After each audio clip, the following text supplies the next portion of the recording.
Ya, Assalamualaikum warahmatullahi wabarakatuh. Ketemu lagi bersama saya di pembahasan mata kuliah Aljabar Linear Elementer IPD 2021 untuk subbab 5.5. Di sini kita akan belajar tentang ruang nol, ruang baris dan ruang kolom. Ya. Sekarang misalkan kita punya ini adik-adik ya. Ini kita akan hubungkan matrik A dengan transformasi linear. Jadi misalkan kita punya matrik A berukuran M kali N ya, dengan entry-entry dari A yaitu AIJ ini anggota R. R-nya ini berarti adalah himpunan semua bilangan real untuk semua I dari 1, 2, M dan J-nya 1, 2 sampai N ya. Kemudian kalau kita bentuk suatu fungsi T dari Rn ke Rm ini dengan T dikenakan pada vektor X ya, didefinisikan sebagai hasil kali matrik A dengan vektor X untuk semua X anggota Rn nih, maka T ini adalah transformasi linear. Kenapa? Sebab untuk sebarang vektor XY yang berada di Rn dan sebarang skalar K ya di R ya, skalarnya berarti bilangan real, kita akan punya ini T dikenakan pada jumlahan vektor X dan Y. Ini menurut definisinya berarti adalah hasil kali matrik A dengan vektor X plus Y. Dan ini dengan sifat distributif matrik kita akan punya ini sama dengan AX plus AY ya, tapi AX ini adalah TX, AY nya sama dengan TY. Jadi kalau demikian T ini mengawetkan operasi penjumlahan ya. Syarat satu transformasi linear dipenuhi. Kemudian yang kedua ini T dikali KX, ini berarti buktinya dengan menggunakan definisi ya. T kali KX ini sama dengan A kali KX, tapi menurut perkalian matrik K kecilnya ini bisa keluar, jadi kita punya yang ini ya, sama dengan K kali TX ya. Jadi T dikenakan pada KX sama dengan K kali T dikenakan pada X ya. Jadi dua ini kita punya T itu berarti apa? Transformasi linear. Kemudian adik-adik, sekarang kalau kita lihat tadi ya, kernel dari T yang didefinisikan ini T-nya ini, kernelnya apa? Kita lihat. Kernel T itu berarti adalah himpunan semua vektor yang ada di Rn, di domain ya, sekali lagi, yang ketika dikalikan dengan A dari arah kiri itu menghasilkan apa? Menghasilkan vektor 0. Ini kurungnya kelebihan 1 ya, maaf. Nah, berarti kernel T ini tidak lain adalah apa? Tidak lain adalah himpunan semua solusi SPL homogen AX sama dengan 0 gitu ya. Nah, hal ini telah dijelaskan pada subbab 5.3 bahwa apa? Kernel T ini merupakan ruang vektor bagian ya kan? Nah, ruang vektor dari kernel T yang didefinisikan seperti itu tadi, selanjutnya ini akan disebut sebagai ruang nol dari A ya, atau null space gitu. Dan kita notasikan sebagai RNA. Nih. Kemudian lebih lanjut lagi adik-adik, misalkan A ini tadi matriknya itu ya, kita tuliskan dalam bentuk ini C1 C2 Cn dengan CI-nya ini menyatakan kolom ke I dari A, jadi kita partisi A-nya dalam kolom-kolom gitu ya. Maka kita akan punya image T ini adalah himpunan semua vektor Y yang berada di Rm, yang mana Y-nya ini adalah A kali X, X-nya anggota Rm ya. Nah, kita peroleh apa dengan demikian? Yang ini ya, yang Y sama dengan AX ini bisa kita nyatakan berarti sama dengan ini, Y sama dengan A-nya kita ganti dalam bentuk kolom-kolom ini, CI itu tadi, kemudian dikalikan ini ya. Di materi tentang matriks di bab 2 ya, adik-adik sudah belajar ini hasil kali seperti ini akan menghasilkan kombinasi linear ini X1 C1 plus dan seterusnya Xn Cn ya. Jadi kalau demikian apa ya, image T ini merupakan kombinasi linear dari kolom-kolom matrik A ya, dan telah dijelaskan di subbab 5.4 bahwa apa? Image T merupakan subruang di dalam Rm ya.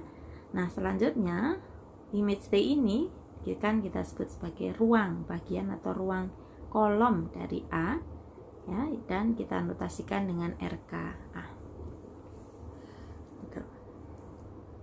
Nah, contohnya ini kita punya ini ya. Misalkan kita punya matrik A-nya itu adalah ini seperti ini. Ya.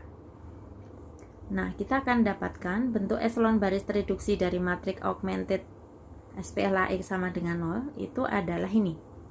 Ya, mudah ya. Ini matrik augmentednya berarti kan kolomnya tambah 1. Tapi karena SPL mungkin jadi di sini 0.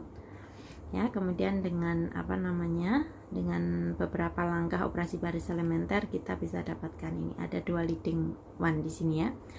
Nah, solusi umum SPL ini dalam variabel katakanlah x1, x2, x3 itu adalah ini. x1 sama dengan minus 3s, x2 sama dengan minus s, dan x3 sama dengan s. Dengan s-nya adalah bilangan real dalam hal ini ya. Ini kurang tambahan keterangan, s-nya adalah bilangan real.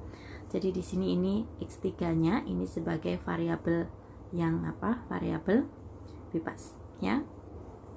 Nah, dengan demikian kita akan dapatkan himpunan semua solusi SPL homogen AX sama dengan 0 ini adalah ruang 0 ini ya. Jadi kita bisa tuliskan dalam bentuk ini.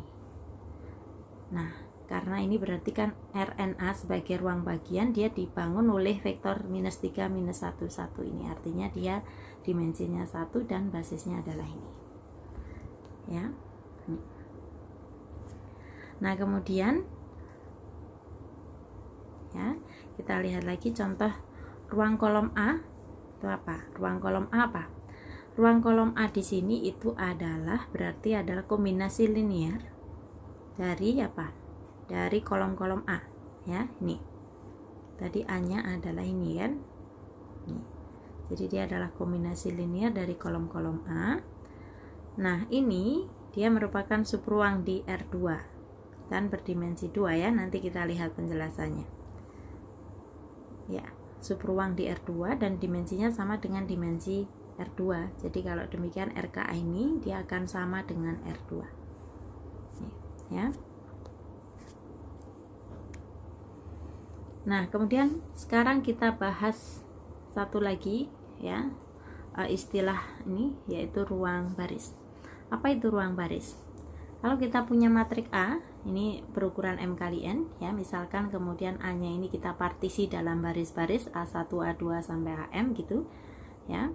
Maka kita bisa membentuk kombinasi-kombinasi linear dari baris-baris A ini ya, yaitu menjadi ini ya, Y1 A1 dan seterusnya dengan YI-nya ini anggota himpunan semua bilangan real untuk semua I dari 1 sampai M, dan ini ya himpunan semua kombinasi linear ini akan membentuk ruang bagian di dalam ruang Rn gitu ya, karena A1-nya adalah anggota Rn, A2-nya juga iya dan seterusnya. Nah, ruang bagian yang berbentuk seperti ini selanjutnya disebut sebagai ruang baris dari A ya, dan dinotasikan dengan RBA. Jadi RBA itu adalah kombinasi linear, himpunan semua kombinasi linear dari baris-baris di matrik A. Tuh, ya. Nah, ini ya himpunan RBA ini bisa kita pandang sebagai apa? Himpunan semua bentuk Y transpos kali A dengan Y-nya itu anggota Rm. Ya. Nah, kemudian ya pada bab 2 adik-adik kalau kita ingat itu ya. Kita sudah belajar tentang operasi baris elementer kan ya. Nah, operasi-operasi yang serupa dengan OB ini gitu ya, yaitu apa? Menambahkan kelipatan suatu baris ke baris yang lain, kemudian tukar baris, kemudian mengalihkan suatu baris dengan skalar K yang tidak kosong dan seterusnya, ini bisa kita kerjakan pada kolom-kolom matrik gitu. Jadi operasi-operasi elementer tadi yang dikerjakan pada kolom-kolom matrik tadi itu akan kita sebut sebagai operasi kolom elementer atau kita singkat dengan OK. Ya, nah terkait OK dan OB ini kita punya sifat ini. Kalau kita punya matrik A berukuran M kali N atas R gitu ya, maka ini kalau B itu adalah matrik yang diperoleh dari A dengan mengenakan serangkaian operasi baris elementer pada A, maka ya ruang 0 dari A itu akan sama dengan ruang 0 dari B. Kemudian kalau B ini adalah matriks yang diperoleh dari A dengan mengenakan serangkaian operasi kolom pada A, maka ruang kolom A akan sama dengan ruang kolom B. Ya, jadi ya Dari teorema di atas kita bisa mengetahui kalau B ini adalah matrik yang diperoleh dari A dengan mengenakan serangkaian operasi baris elementer, maka kita punya ini. Ya, dengan demikian apa? Ya, basis untuk ruang 0A-nya itu jadi sama dengan basis untuk ruang 0B ya, sehingga dimensi dari ruang 0A dan B itu sama. Ya. Nah, dari penjelasan tadi ya, berarti untuk contoh 5.5.1 yang kita sudah bahas tadi ya, itu apa? Kalau kita kerjakan OKE atau operasi kolom elementer pada kolom-kolom A ya, kita bisa sederhanakan matrik A ini menjadi matrik B seperti ini. Ya. Nah, menurut teorema 552, ruang kolom A dan ruang kolom B ini sama gitu. Nah, tapi karena dua kolom B ini tadi ya, ini membentuk basis untuk RK B, maka dimensi dari RK adalah 2. Oh, ini maaf, ini mestinya 0 yang ini ya. Yang ini yang kolom ketiga ini mestinya 0. Yang ini mestinya 0. Ini. Ya, oke. Ya, begitu ya, Adik-adik ya. Ya, nah ini latihan soal, nanti silahkan adik-adik pelajari ya. Dikerjakan dan di ini ya. Nah, ini latihan soal untuk 5.5, nanti silahkan adik-adik kerjakan sebagai latihan. Baik adik-adik, demikian untuk penjelasan 5.5. Terima kasih. Selamat pagi, selamat siang, selamat sore, selamat malam. Assalamualaikum warahmatullahi wabarakatuh.